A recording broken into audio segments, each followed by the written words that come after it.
Hello दोस्तों, आज के इस वीडियो में हम देखेंगे what is inventory, what is setup cost and what is shortage cost and what is lead time. Then now we started. First, what is inventory? Then an inventory is a stock of goods which must be carried out in order to ensure the smooth and efficiency running of the affairs of a business. The stock of goods may be maintained in any of the 3 points. First, A. Raw materials, intermediate stage in production cycles, and C. Prepared goods.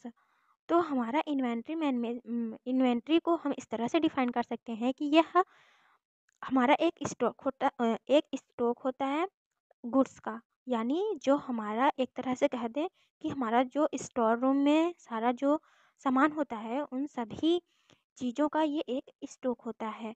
Then overall हम कह सकते हैं inventory refers to a stock of goods, materials, human resources और financial resources और any other resources having same economic value which is stacked to meet to demand expected in future. Now second पर हमारा आता है setup cost. तो what is setup cost? तो setup cost is also named as ordering cost, but ordering cost can can be changeable while the setup cost is not changeable when one time is assigned. यानी कि हमारा जो setup cost होता है उसको हम एक तरह से ऑर्डरिंग कॉस्ट भी कह सकते हैं, बट सेटअप कॉस्ट को एक बार ही हम सेट करने के बाद उसे हम चेंज नहीं कर सकते हैं जबकि ऑर्डरिंग कॉस्ट को हम चेंज कर सकते हैं. देन हम कह सकते हैं the setup cost associated with marketing before starting production. Setup cost generally assumed to be independent of the quantity ordered or produced. Now third पर हमारा है shortage cost. What is shortage cost? तो shortage cost is also named as stock out cost. Shortage cost को हम stock out cost भी कहते हैं. Shortage cost और stock out cost and cost of replenishment is incurred when business becomes out of stock due to unusual circumstance. Shortage cost include disturbs production cost.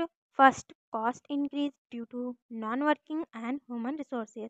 यहाँ पर shortage cost हमारा अ, उससे related है कि जैसे कि हम अ, एक तरह से कह दें कि कोई काम कर रहे हैं, यानी कि जो ह्यूमन हैं, लेबर हैं, काम कर रहे नहीं भी कर रहे हैं, तो उनमें जो अगला हमारा एक्स्ट्रा जो हमारा कॉस्ट लगेगा वही हमारा शॉर्टेज कॉस्ट हो गया. तो emergency shipment cost, players extra shipment in less time और ऑन टाइम. यहाँ पर शॉर्टेज कॉस्ट वहाँ पे हो जाता है कि जैसे कि उसी टाइम पर हमें इमरजेंसी टाइम पर हमें अपने कॉस्ट को शिपमेंट करना है, यानी उसको चेंज करना है एक्स्ट्रा शिपमेंट के साथ, और उसी टाइम पर तो हमारा उसमें एक्स्ट्रा जो कॉस्ट लगेगा वो हमारा शॉर्टेज कॉस्ट होएगा. जैसे कि customer loyalty and reputation cost, यानी जो कस्टमर्स है उसके रेपुटेशन, लॉयल्टी एंड रेपुटेशन पर भी जो कॉस्ट लगेगा वो हमारा शॉर्टेज कॉस्ट के अंडर में आएगा. देन नाउ फोर्थ पर lead time. What is lead time? Now we see lead time is the lead time is the time it takes to complete a process from start to finish. From start to finish, यानी lead time हमारा होता है कि जब तक हमारा कोई product बन रहा है उसको बनने स्टार्टिंग से लेकर उसके बनने के अंत तक जितना भी हमारा टाइम जो लगेगा वो हमारा लीड टाइम आएगा. जैसे कि it can be applied to any process including manufacturing, project management and supply chain management. Lead time is a vital business metric that can impact customers satisfaction, delivering time, occurring and workflow efficiency. It important to minimize lead time to improve efficiency and achieve success. यानी lead time से हम अपने time को manage कर सकते हैं जिससे कि हम अचीव करें और भी ज़्यादा अपने प्रोडक्शन को मैनेज करने के लिए, और ज़्यादा से ज़्यादा हमारा जो बिजनेस हो वो सक्सेस हो.